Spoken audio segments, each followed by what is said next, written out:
hello for the Wild community. I am sitting here watching the seasons change before my very eyes, and I am really looking forward to a slower, cooler, and more cuddly season ahead. So I hope wherever you are in the world, you are feeling relief as the transitions of seasons are upon us. But before we start this episode, I wanted to quickly send a huge thank you to all of our listeners who support us on Patreon. Your support means the world to us and truly allows us to keep making free, well-researched, and intentional content at a sustainable pace.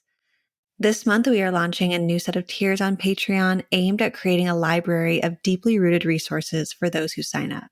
At $2 a month, the Stacks tier offers supporters transcripts, music playlists, access to gift guides with product discounts, and extended episodes. At $5 a month, the Study tier offers everything from the Stacks tier plus giveaways, a monthly field guide zine, and access to seasonal online gatherings. At $25 a month, the Archive tier offers everything from the previous tiers plus priority for Q&A in gatherings and producer credits in the field guide zine.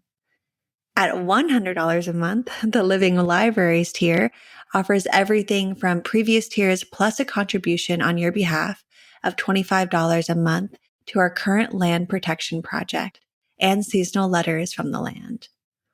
Listener support is one of our main funding sources, so if you enjoy the podcast and want to see it keep running, please consider signing up for monthly support. With this, I'd love to give a huge thank you to our team, Erica, Julia, Evan, Jackson, and Jose, whose dedicated work across audio, editing, design, research, and writing makes For the Wild possible. Your donations support our small but mighty team of creatives who are deeply dedicated to this project and all of the work that goes on behind the scenes to bring you podcast episodes, zines, slow studies, and more. If you feel called to support us or deepen your current donation, please visit patreon.com/forthewild to sign up. If you would rather make a one-time donation or a recurring donation outside of Patreon, please visit forthewild.world/donate. If you can't support monetarily, please consider leaving us a review wherever you listen to your podcast. Any support means so much to us. With that, let's get on with the show. Thank you from the whole For the Wild team. So it seems for me, belonging needs to be stretched out to take in alien others that we would never have admitted if we had our head set on straight. That belonging has to be blasted open to accommodate others, exquisite others. I'm wondering, if we were to describe democracy without words, it's something, if I were to try and dance democracy or draw democracy or eat democracy, it's something, it's moving into that kind of domain for me if we extract Eurocracy from democracy. Certainly the most important lesson from our impermanence that we can derive is our acceptance of fluidity. Things will change, they will flow, they will go from one to the next. And it's when you flow that you can actually accommodate others. For the Wild is honored to present The Edges in the Middle, a series of conversations between Báyò Akómoláfé and thought companions like John A. Powell, V, Naomi Klein, and more. These limited episodes have been adapted from Bayo's work as the Global Senior Fellow at UC Berkeley's Othering and Belonging Institute. In this role, Bayo has been holding a series of public conversations on issues of justice and belonging for the Institute's Democracy and Belonging Forum, which connects and resources civic leaders in Europe and the US who are committed to bridging across differences to strengthen democracy and advance belonging in both regions and around the world. Bayo's conversations encourage us to rethink justice, hope, and belonging by sitting amidst the noise, not trying to cover it up with pleasant rhythms. To learn more about the Democracy and Belonging Forum, visit democracyandbelongingforum.org.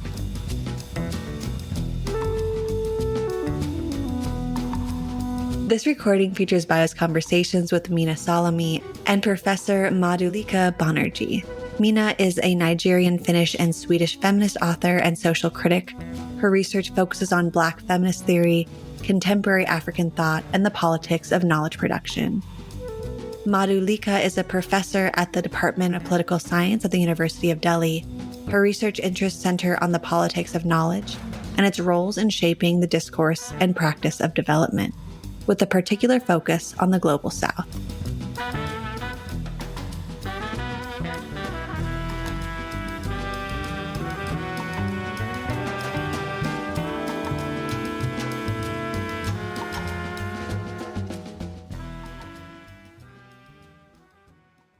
Good evening. Hello. Hi, good evening to everyone on this fugitive channel. We're beaming from the underground and through the cracks and inviting conversation, difficult conversations, the edges in the middle. My name remains Bayo Akómoláfé, and I'm here with two very, very dear sisters of mine, and their preciousness to me and their work is of these times, their thought and their explorations and their inquiry. There was no way they were not going to be guests and co-participants in this co-creation of possibility. And so I'm really excited and touched that they said yes to being part of this.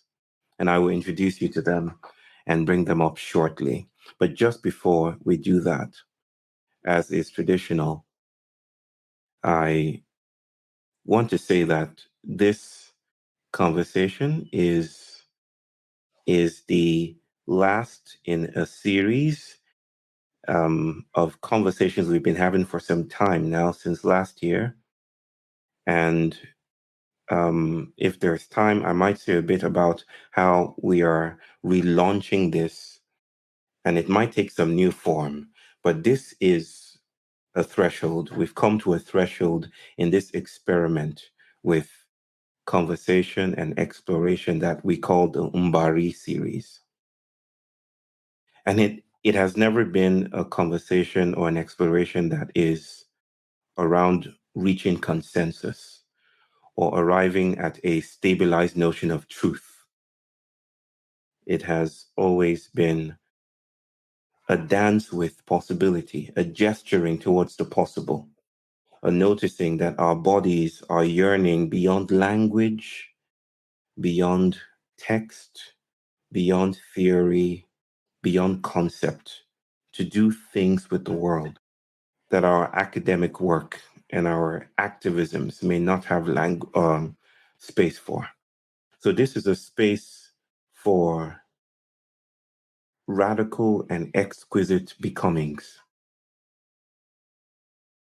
And speaking of radical and exquisite becomings, this conversation in particular around democracy and its exquisite other wants to do something and hold space for questions that I think are increasingly vital now and urgent.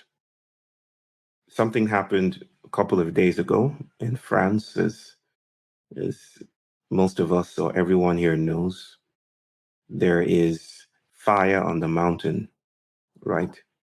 And this is not limited to France. This is spreading. But that has to be held in context with larger trends and observations about democracy.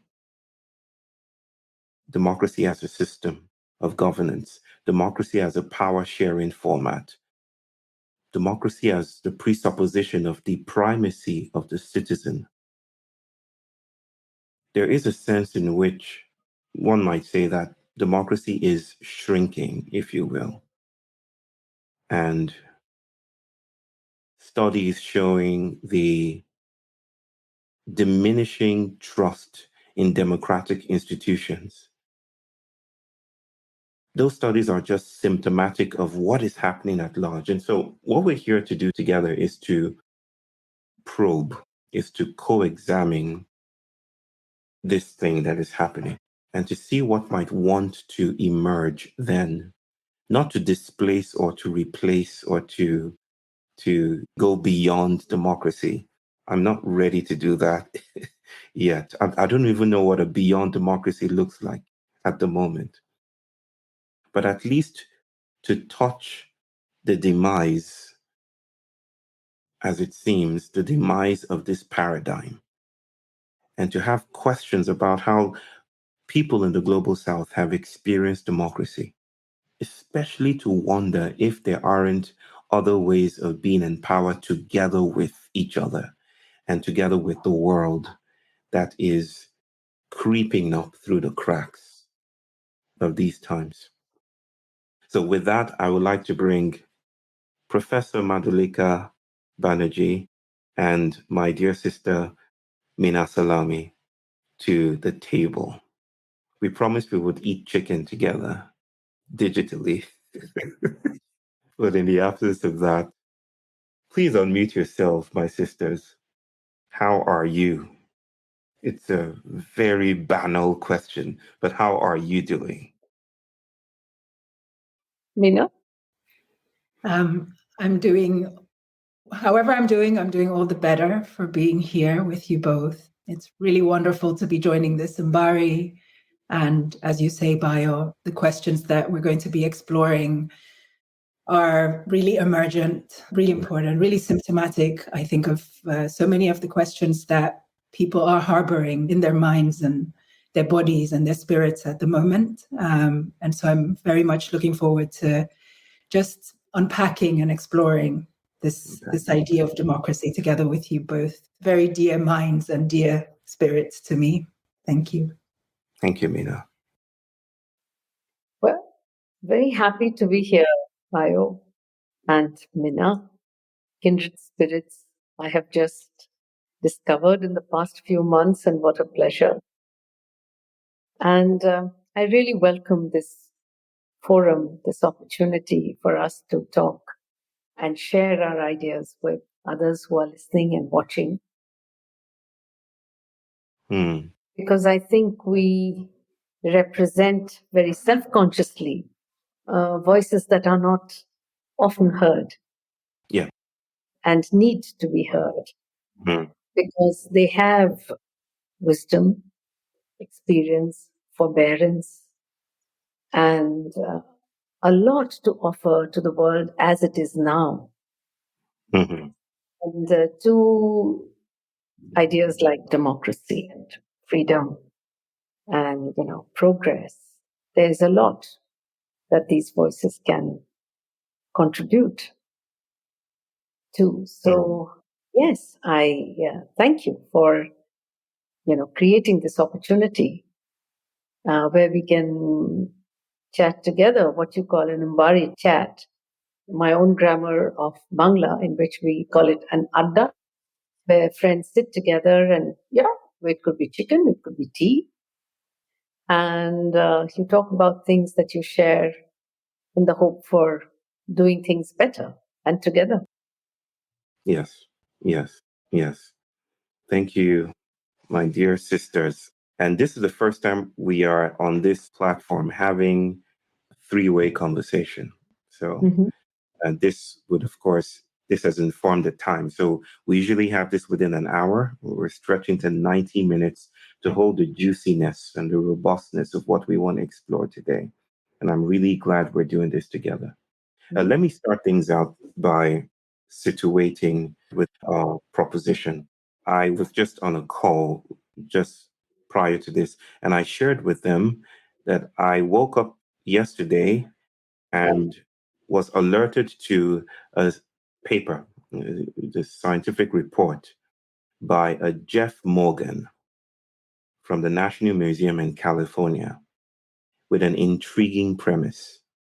And so this dude has studied over 50,000 years the correlation between the rise and fall of temperature and the shrinkage of brains.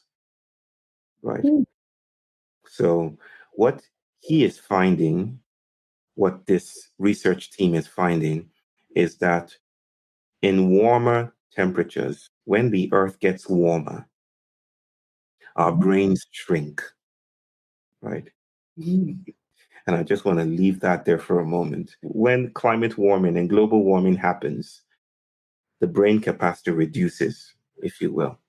There's so much there. That's so layered on many levels. There's so much we can do with that. But it ignited a different question for me, right? And we'll enter into the definitional aspects of democracy, but let's get into a conversation and see what ignites from here. And maybe I'll start with you, Madhulika. Could it be that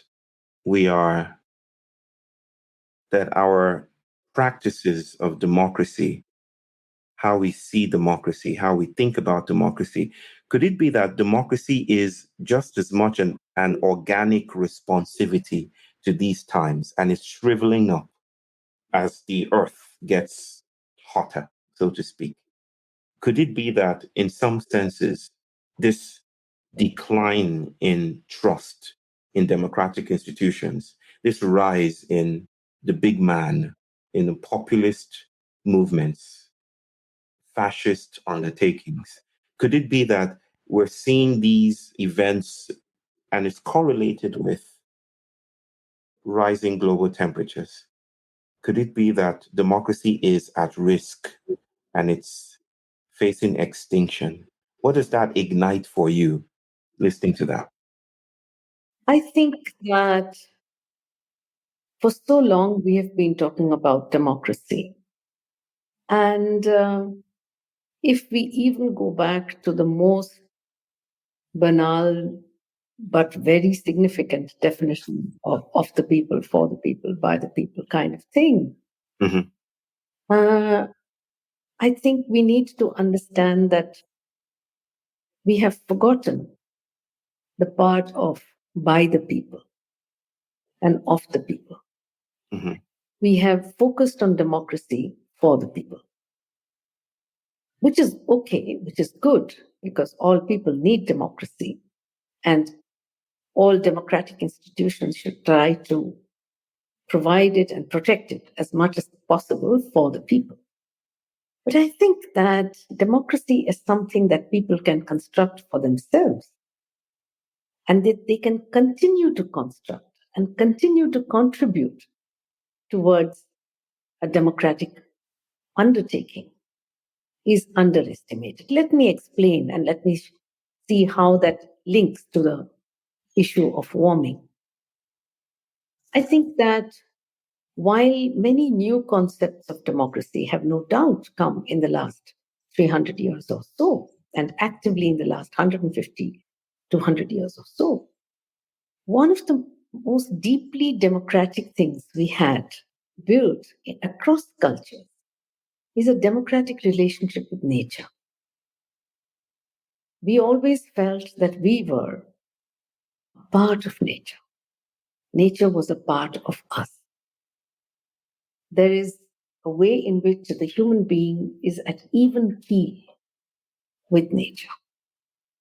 And so, even though human beings have utilized nature, have been dependent on nature, have worshipped nature for that reason, but have always known that they have power over nature.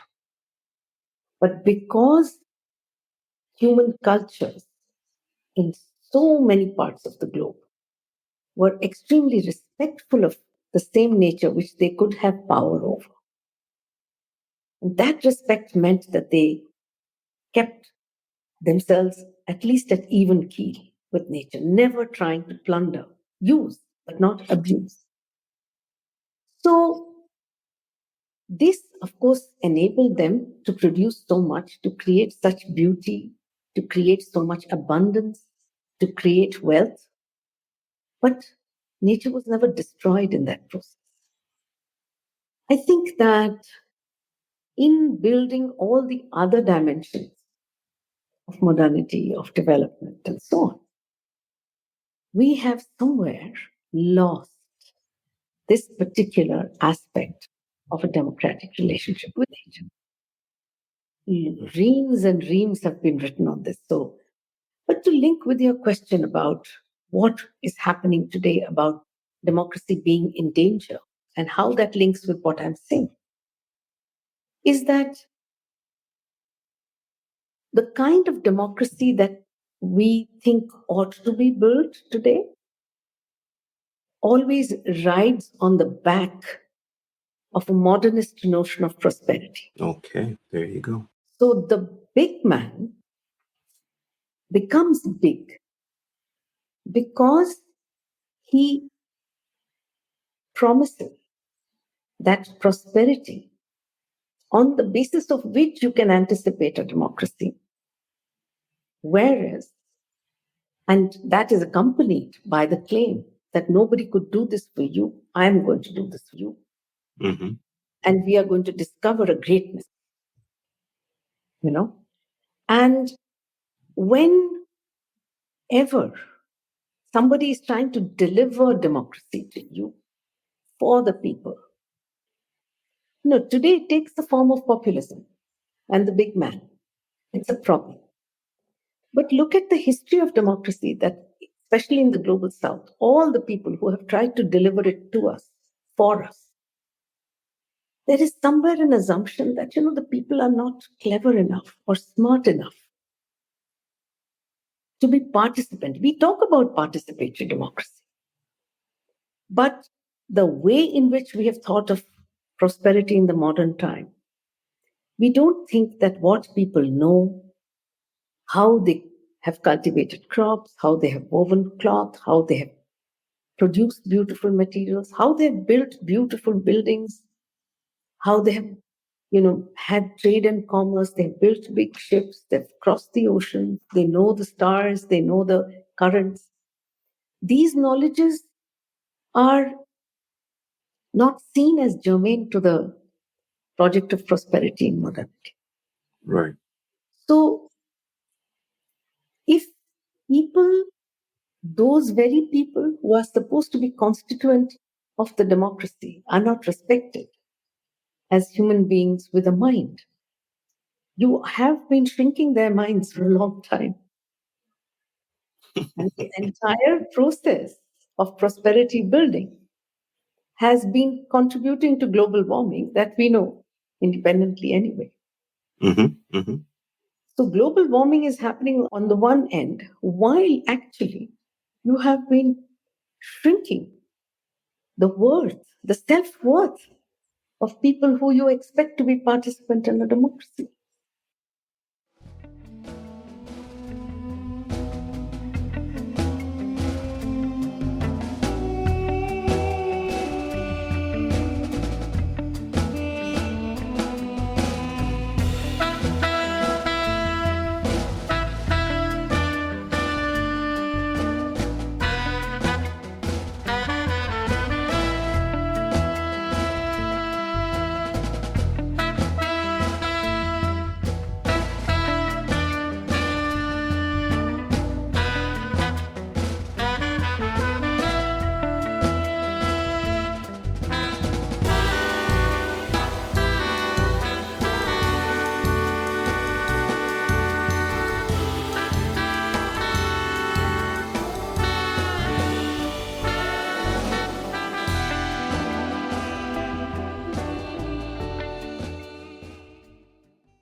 I want to take this idea of contortion there, because how you describe it, it's that the way democracy has unfolded, and there isn't a monolithic perception or practice of democracy, right?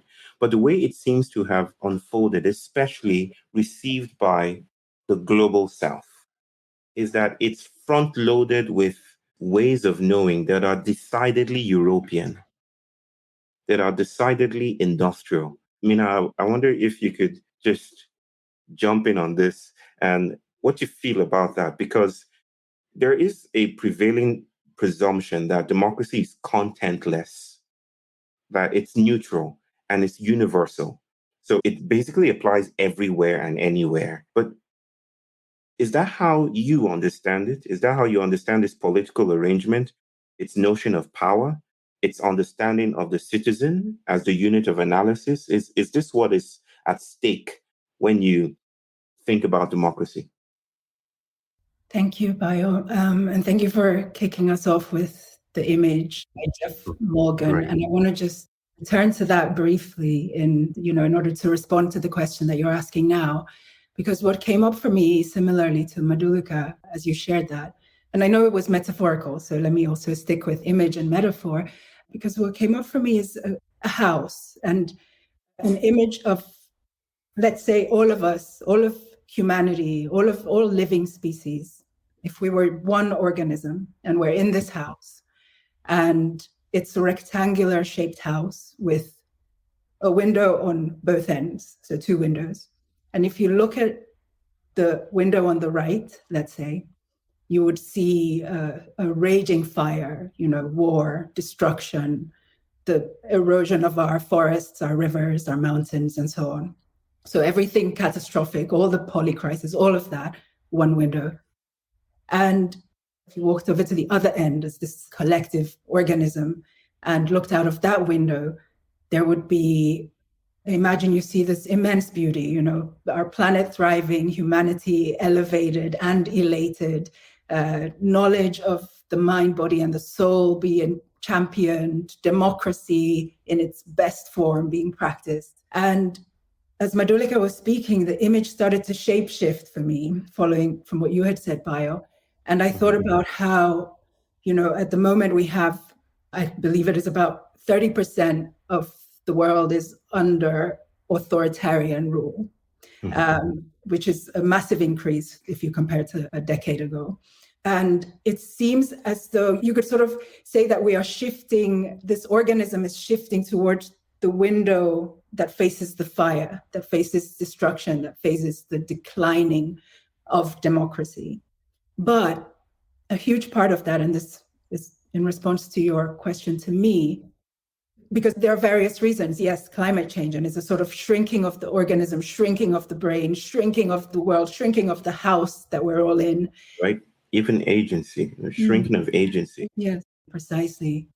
But one very massive part of this shrinking is Eurocentrism and the way that, it has been decades, centuries, soon probably millennia of our trying to end the imperialist forces of Eurocentrism and the way that Eurocentrism shapeshifts and convolutes and contorts and distorts notions such as democracy. Because I do very much think that with democracy, the Eurocentric impulse is very easily transmitted into this form of governance, with its impulse to sort of assert itself as an empire. And so the way that we could associate democracy today is, we can associate it with neoliberal capitalism, for example, that of course is connected to and stems from the Enlightenment and a lot of the thinking of the Enlightenment that conceived of the human in a particular way and freedom of speech in a particular way and knowledge in a particular way, and all of these things that have been immensely problematic and destructive for the collective organism. That said, I find that it is important for me anyway, as I think about democracy, to make the distinction between, let's call it Eurocracy, maybe we can call it. Let's go with that. Let's go with that, right? So there's Eurocracy, and then there's the democracy for the people, of the people, which as an African, as a Nigerian specifically, when I've gone to vote in Nigeria, for instance, and it's almost as though people vote with their entire bodies. There's this exuberance about being able to participate in shaping the politics of your society. And that for me says that there's something almost instinctive about democracy, to the pursuit of, freedom is not, because again, then we're going back to the Enlightenment and all of that, but yeah, there's something very embodied, joyous, and of course it is then often completely met with corruption, with violence and so on, but just that impulse toward democracy that I've witnessed in Nigeria and that I seem to see in all of the so-called global South when the opportunity arises is something that I find juxtaposes Eurocracy so massively. And it really troubles me that I guess it also corresponds well with this house of the very different worlds that we're faced with. I like that helpful distinction between Eurocracy, which you should obviously write a book about, Minna. And Can I just quickly say, because I've always struggled with the term global South, as Madhulika knows. I spoke about this. I know. I'm trying to find a better way. And so maybe thanks to you and this conversation, maybe Eurocracy is... Maybe Eurocracy is...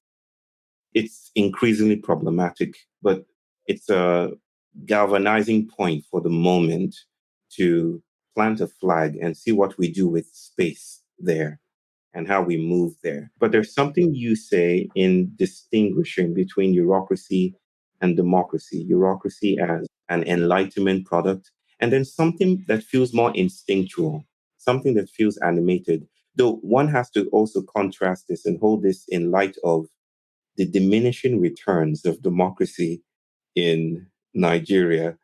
Going by our recent elections, less and less people are dancing to the polls, right? It seems there is even a fear to participate. And the very notion of the citizen is called into question in our political arrangement.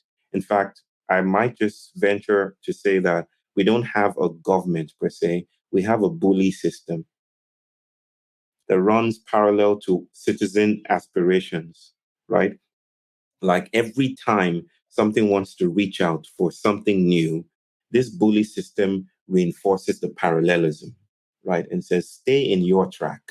We will drive the best cars, we'll fly in private jets, and you will stay in this space of servitude and exclusion and oppression. So there is a sense in which I might hold this space of tension and notice that, along with Fela Anikulapo Kuti, that democracy hasn't worked for us. And I wonder how that sits in your body, Madhulika, with regards to India as well. You know, in India, an anthropologist who also happens to be my sister, who studies elections in India and democracy, and she has a book called Cultivating Democracy. And she has been studying rural India and its involvement in the democratic process for 20 years. Let's go there. You know, one of the things that she argues is that, like Minna said, in India, election time is like a festival. Anyway, in our cultures, every festival is very, very joyous, very colorful, noisy, and participatory. We've turned elections into one of our many festivals. So when people come to vote, there is that joy of participation. I think it cuts both ways in India. The National Election Survey that has been doing extensive surveys in India since 1995 has shown a very high rate of participation in the elections. So in simply the procedural terms of democracy, where elections are one of the important institutions and procedures, there is a participation. And the highest participation comes from so-called illiterate people, the lowest of the society. They are the ones who vote the most. And to link with what I was saying earlier, these are the people who have been enfranchised by their ability to participate in the elections. Mm-hmm. You see them as human beings who are, for me, carriers of very deep knowledges. They have been disenfranchised by the process of development. And the entire history of 75 years of post-colonial India has been this struggle between one kind of enfranchisement on the one hand and another kind of disenfranchisement on the other. And I think that the fact that people continue to participate in what makes them enfranchised, even as they are continually, marginalized, invisibilized by the system, is a remarkable testament to their spirit and to their desire to be part of a modern democratic process. And I think that there's so much else in the democratic process that they have participated in. So their invisibilization in terms of their knowledges and their kind of persona, economic persona, what are they going to do? How are they going to contribute to the economy and to the society? There's been so much mobilization against injustice of all kinds, injustice against caste divisions, injustice against gender inequality, right? Injustice against regional imbalances. And people have mobilized, fought, petitioned, every single kind of political, mobilization that is possible. People have done. And there's never a dull moment in terms of political life in India. And there's a continuous desire to grasp with both hands every single possibility that the democratic sphere holds out to them. And I think that that's possibly why democracy in India continues to be by the people, of the people. And this is irrespective of whichever regime may think that they are the ones who are going to provide for the people. There will be more malevolent or benevolent regimes. But regimes always think that they have to provide for. We haven't yet reached that point in democracy where the regime says, yes, the people will constitute, I will just be a handmaiden. The institutions will just be a process by which the contributions of ordinary people will be consolidated into the democratic process. That's yet to come. But pressure from below, pressure from different kinds of people, different kinds of movements, that has been continuous. And that has been, energetic. And it has been one with great belief, carried with great dignity. I think that's the real testimony, and no surveys or barometers of democracy across the world have yet been able to really identify this aspect of how across the global south people retain their belief in this process. Despite everything to the contrary, everything and the wrong end of the stick, of different kinds of sticks that they have to deal with over the last century, they continue. They rise. Still I rise. Yeah. Still I rise. But Didi and Minna, maybe a lingering, haunting question here is civic participation commensurate to a materiality of democracy, right? I think it's quite evident in the regions, the worlds that we come from, that there is a resilience. There's a story of this Nigerian woman who came out to vote. I mean, I don't know if you saw this, the February elections in Nigeria, February 25th, and she came out to vote and she was beaten by people who work for the ruling party and almost lost her eye. She went home, dressed herself up, and came out again to vote. She insisted, and she was carried on.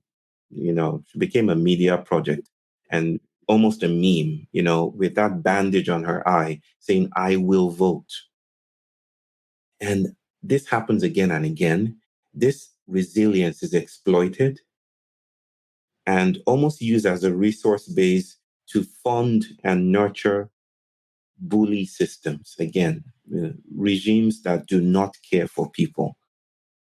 And I'm wondering about this one-sided notion of democracy that celebrates resilience, but doesn't actually translate into, I dare use the word power or the term or the phrase power equity. It doesn't translate to agency, the spaciousness and the wonder. So I'm critical. I'm wondering about this materiality of democracy, like as a spatial temporal arrangement. It cannot simply be civic participation, can it? We have to take into consideration democratic institutions. We have to take into consideration post-humanist, infiltrations around us. I'm wondering, where does democracy lie if we notice that it cannot simply be one aspect of a spectrum of things? Yeah, I think that's why what really came to me was this image of people, as Madhulika also so beautifully explored, like the image of people in our parts of the world and in movement, in festival, Right. And festival, not, tradition of festival and masquerades and ritual is not always one that is peaceful or joyous. It can also really be, eruptive and bring out all of those shadow sides of society that we're trying to hide and that are indeed very oppressive and violent. And it sort of all really comes to the fore. And I guess you said, Bayo, that, maybe democracy isn't for us. And I think that that's a statement that we really need to take seriously, in our societies, in our social criticisms, in our dialogues, in our embodied explorations, because there is something to that is true. But then on the other hand, I still want to go back in thinking about the materiality of democracy and expanding not beyond democracy, but beyond the materiality of it. Because maybe there is where we can find a way to not get stuck in the idea that democracy is not for us. Mm-hmm. Okay, thank you. Let's do this in this way. I would like each of us to pose a question to another, right? So, I don't know, when in Nigeria, did you play that? Was it called Jangorova or something? Do you know Jangorova? You don't know Jangorova? No, I don't know Jangorova. What's that? That horrible playground thing where you sat, there was a slide which always burned your behind because it was rusted in the sun. And there was the other one that you sat in a chair and then you had to pull a wheel and then but they were always rusty. And so they have this nickname for it. We're going to do something of that kind here. So I'd like each of us, I know there are questions. I know your works. I know each of your works. I know Madhulika's work. I know Minna's work. And I'd like you to articulate from the heart of your project the things that keep you up at night, diffractively with this theme of democracy and its exquisite others. Pose a question for someone else here. And let's see if we can rotate our questions in this way. And then we'll come back and see what happens. I've asked questions so far. Who would like to go? I have a question for Yes. Madhulika. First, have a comment. The prayer that you say you recite every day, I think, it's something that should be disseminated. If we all could recall that we are these elements, and I love that in Hinduism that you have 5, and that space is also an element, then I think we would just operate and relate to one another and to our planet in very different ways. And yet that said, and this is my question, or my provocation to you maybe, is that nature, I don't know that nature is democratic. I think if you look at much of the animal world and even the plant world and nature generally, it can be very harsh, as we know. Earlier in Hamburg today, it was very windy and I got hit by a huge branch that had somehow loosened from a tree. It punched me straight in the eyes, It made me reflect on how this very tiny, mundane incident made me reflect on how harsh nature can be and how nature really doesn't give a shit about, the way we go about conducting our days, running our errands, whatever the case might be, let alone, the ways in which animals fight wars in order to survive. So I guess, how do we pull insight from these non-modern knowledges that you're working on without glorifying or romanticizing the natural world? Because I think ultimately that if we do that, we also won't arrive at a true display and dance of a democratic principle that is perhaps instinctual to humans and to living beings. Well, thank you, Minna. That was, we've talked about that prayer before too, haven't we? Yeah. And I do think that it does ground one on an everyday basis. And that's why when we greet with folded hands, everyone, in the same way as you greet the maker, the universe, because you recognize that the universe resides in everyone. That's why you say you greet everyone with folded hands. Talking about the democracy within nature, I should have clarified. What I was saying actually was about our relationship with nature, which was not extractive, even while it was utilitarian. So, in that sense, I meant that we had a more democratic relationship with nature. Nature is, I certainly don't know enough to be able to claim that it is democratic. And I certainly know it in the way that you do, actually. And I see that there are so many processes which are very harsh within nature, which don't seem like democratic at all. But the one thing that I do know, I do understand, and I'm sure this is something you share as well, is that in nature, violence between species, within species, is recognized and allowed within the limits of basic need, in terms of, when there is hunger or when you need to protect your young. There are very clear rules for when any kind of violence is allowed. But from what little I have learned, and the animal world really fascinates me, as does the plant world. What little I have read and understood, simply to be able to dominate and create and a sense of power that is autonomous of any kind of need is not something that seems to be warranted within the animal world. Whether that qualifies to be understood as democratic in the way that we understand it, I don't know.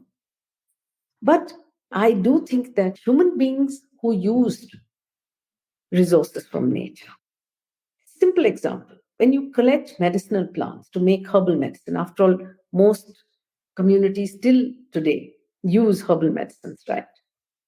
There are very strict rules by how you can access. Otherwise, when you access a plant, if you were to just uproot it, who's going to be responsible for the regeneration of that plant so that others can use it? Forget the future generations, even your own contemporaries should be able to use it. So there are very strict rules. And when you know that a plant can, there are leaves or there are flowers, or sometimes the roots of plants have medicinal value. There are rules by which part of the root you use, which part you leave in the earth. So I'm talking about that as principles of democracy, where you are using but you do not abuse. And I think that this is something that is systematically destroyed by industrial capitalism. Because industrial capitalism has its temporality is different, its outcomes are different. Its spatial considerations are different. And therefore, that guides how you use. And the sad part is because industrial capitalism is so hierarchical, the very people who collect are the people who are least rewarded. That, of course, is a different set of issues. But deeply undemocratic practices come from our undemocratic practices vis-a-vis nature as well. They're all completely intertwined. I mean, I believe that it's when we engage with the undemocratic nature of our lives at these fundamental levels, that is when we are beginning to ask the substantive questions of democracy.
I have my question to you, which is that, why would you want to couple democracy with belonging?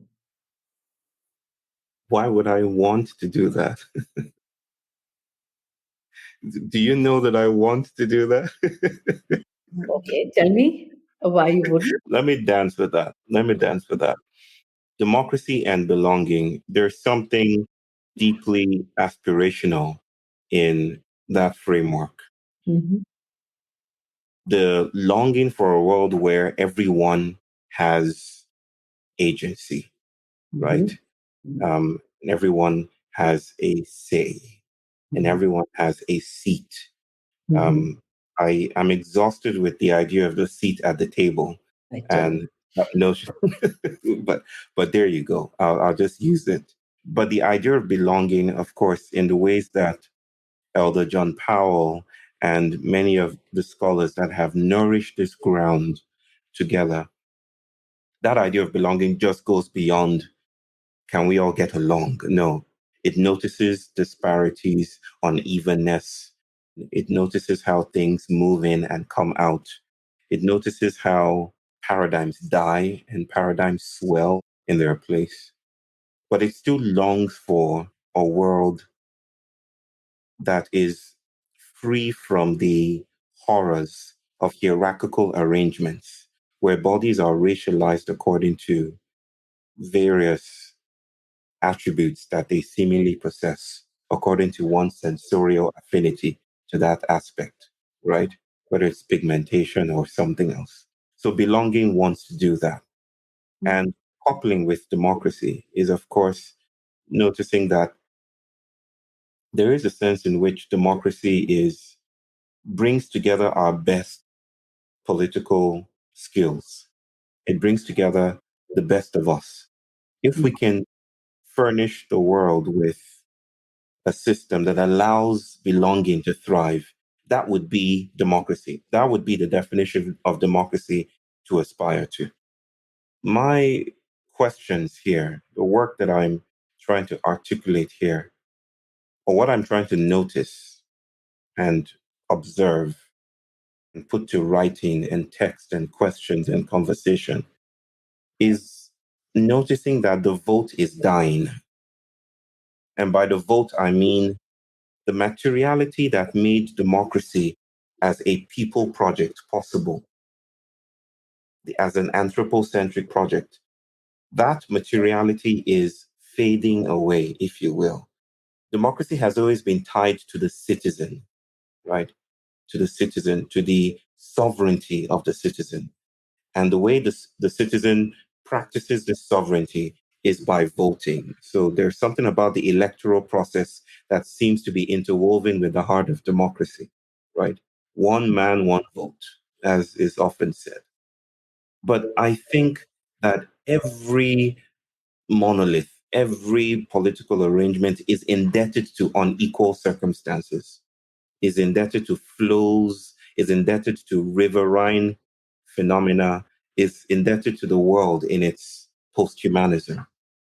And in some sense, what I started out with by noticing the shrinking of brains and how the Anthropocene is not just a geological epoch, not just a climatic condition, it is thought. The Anthropocene is thought. In some sense, the space of the citizen is shrinking rapidly. And the unevenness, like the tree branch that sucker punched my sister. Sorry about that. I apologize on behalf of all nature. But that the tree branch is part of this arrangement. It's part of democracy, right? It's part of how we have made a clearing in the wilds and tried to forge a political project in that clearing. But the wilds are now encroaching on that clearing, and the space of the citizen, which has always been a humanist project, is giving way to something else. And we're not exactly sure what is being born here. We no longer have a confident response to the question, what is power and who has power any longer? Because power doesn't seem to be even in the colonizer's hand, right? It doesn't seem to be in IMF's hand or the World Bank's hand. We now have to bring into the demos of democracy microbes and bacteria and fungi and the coronavirus, right?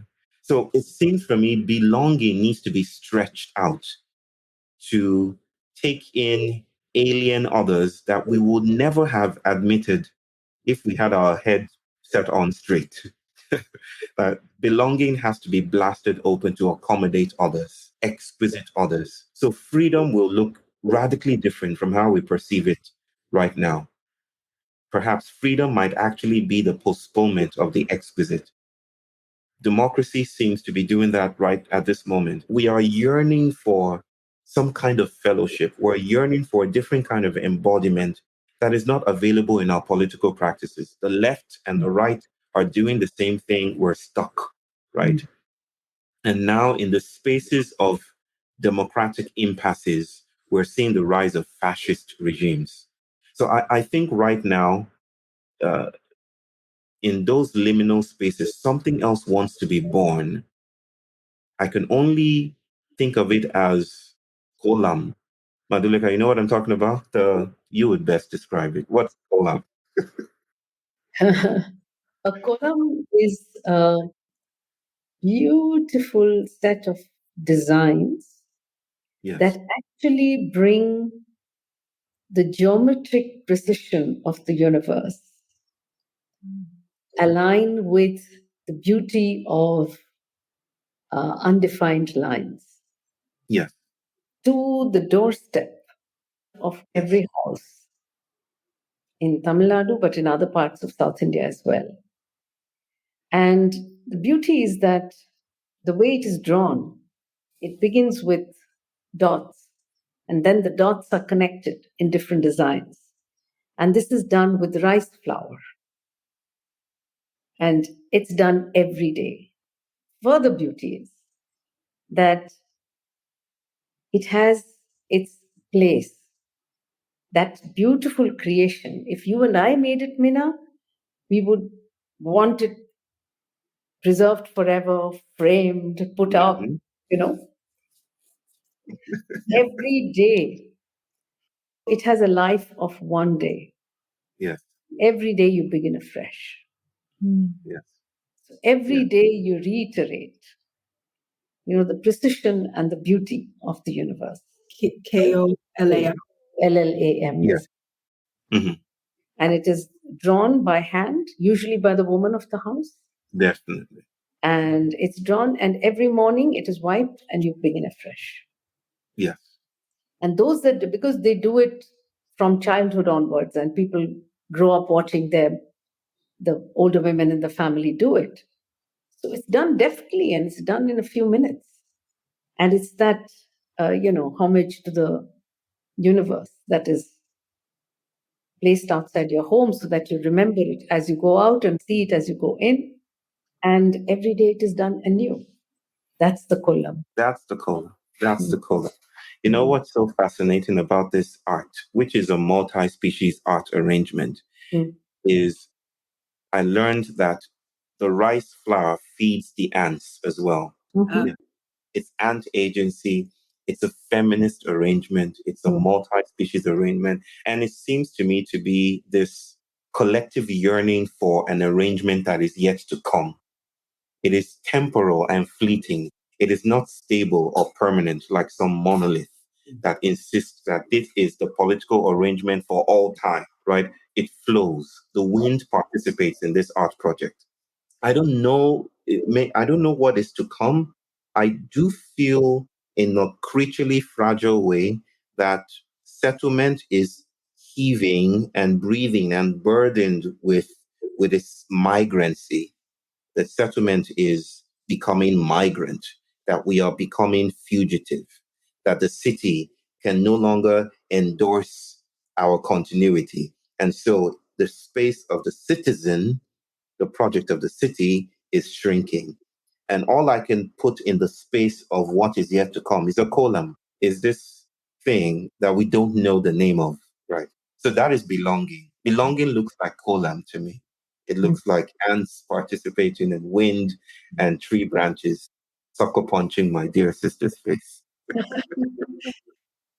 I'm really struck by this practice. It sounds incredible, and I'm looking forward to learning more about it. But it immediately makes me think of sort of dendritic fractal patterns that exist in so much of nature, including human nature, right? In our lungs and our every part of our bodies, really, our veins, everything. Absolutely. And how that too isn't anything static, right? In the way that, bringing us back to democracy, maybe that, democracy also shouldn't be seen as something static. And that's the terrible thing about Eurocracy, because it tries to force it into this rigid box, right? A rigid participatory function that excludes initially, women and then people who are non-European. And yes, I concur completely with you, Bayo, that, we are invited to bring in other species into our way of doing democracy. But, we haven't even yet invited children, for example, participate in democracy as they should, let alone other animals. And last week, Madhulika was also present when one of our co-fellows, Frederick, shared a project whereby they were trying to understand the language of sperm whales through certain technology, and eventually, maybe getting them to be able to respond to questions about democracy. So it's definitely something that we should continue to keep as a feasible thought. But the question is how, and maybe, the column and the fractal patterns that exist in the world can help us with that project. I think the important thing, is to believe in fluidity. We are so afraid of impermanence. Yes. The reason that bureaucracy tries to pin us down, as you were just saying, and to box us into, is because we believe, and very foolishly, that structures bring certainty. Yep. And certainty will lead to some kind of permanence. Yes. It doesn't work like that. And every philosophy that we have inherited asks us to begin with the assumption, with the understanding that everything is impermanent. And we sort of dismiss that as, that's some kind of spiritual belief. It's not. It's the biggest truth in the world that nothing is permanent. So if we don't need to become fatalistic as a result of that, but certainly the most important lesson from our impermanence that we can derive is our acceptance of fluidity. Things will change, they will flow, they will go from one to the next. And it's when you flow that you can actually accommodate others. If you are very bound and restricted, then you will know who can be included and who cannot. So when you say, Minna, and I completely agree, I cannot say that I have tried in any way to really, practice, but yes, to think of spaces where we include different kinds of voices, inputs, children, others. And the fact that we think that, that when we say childlike curiosity or behaving without guile, if somebody is guileless, then that's childlike, which means that it's something that needs to be overcome, but that it can flow into, an aspect of adulthood, which can be an asset and therefore contribute to a different understanding of correlation between human beings. We are so afraid. Yeah, like what we're desperately missing is that, as Bayo pointed out earlier, like democracy is not just about the vote. It's not just about the civic participation. It's also about creating columns and children playing and adults behaving in childlike ways and meditation and maybe even prayer, like all of these human practices that are fluid, but that are also about, in some sense, deep in our historical nature, our character. It's something about preservation as well. We need, and perhaps we get it wrong insofar that we think that this need for preservation, this need to remember, to have memory, to have continuity is something that we can actually institutionalize and turn into numbers, when actually that is the ephemeral, beautiful part of being human. And we really desperately need to make space for that in the democratic project, for the aesthetic, the art, the mysterious and the mystical and the metaphysical, all of these elements that are just as true of our lived realities as is the act of waking up one morning and going, signing, putting your finger stamp or writing something on a card and putting it in a ballot box. It's equally real that you relate with others, you relate with your environment, and we need that in the spaces where we're discussing democracy and how to further democracy. I think that's a beautiful sentiment. Where we three come from, time is also impermanent and fluid. but we also work with systems where time is precise. And so that precision haunts us now, and it seems like a good place to punctuate our conversation around this. And I'm so grateful for this exploration that went in rhizomatic directions. It was never linear. It was never meant to arrive. It was meant to depart. And in departing, it departs. I'm grateful. Madhulika, thank you so much. Thank you. Minna, thank you so very much. Thank you. We will meet outside of this. And thank you everyone for listening and being part of this conspiracy, this breathing together. Yes, it continues in fugitive ways. So join us as we continue to unravel and stay with these cracks and depths and these troubling ideas. And hopefully our lives will be met and we will be encountered and we will be supported to hold space for new worlds as they emerge. Thank you, everyone.